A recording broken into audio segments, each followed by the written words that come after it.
விக்ரம் கிட்ட என்ன பிரச்சனை சார்? நல்ல கதை சூஸ் பண்ணுறாரு, பெரிய பெரிய இயக்குனர்கள் தான் வர்றாங்க, ஒரு நல்ல ஹிட்டு படம் கொடுத்தவர் தான் அடுத்து விக்ரம் வச்சு ஒரு படம் பண்ணுறாரு. ஆனால் இவர்கிட்ட அது வந்து ஹிட்டாக கொடுக்க முடியல. சித்தாவை எடுத்தவர் தான் இவர். பட் இது ஏன் என்ன பிரச்சனைன்னு கேட்குறேன் சார்.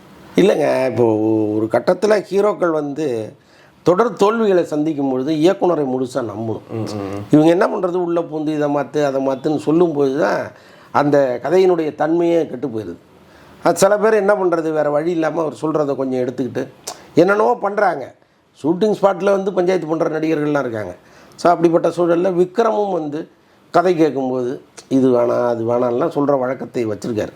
ஸோ அதெல்லாம் கொஞ்சம் மாற்றிட்டு முழுக்க நான் என்ன சொல்கிறேன், ஒரு புது டைரக்டர், ஒரு படம் பண்ண டைரக்டர் வராரு, அவருக்கு ஒரு குழப்பம் இருக்குது. நீங்கள் இத்தனை ஆண்டு கால அனுபவத்தில் ஒன்று சொல்கிறீங்கன்னா அதை ஏற்றுக்கலாம்.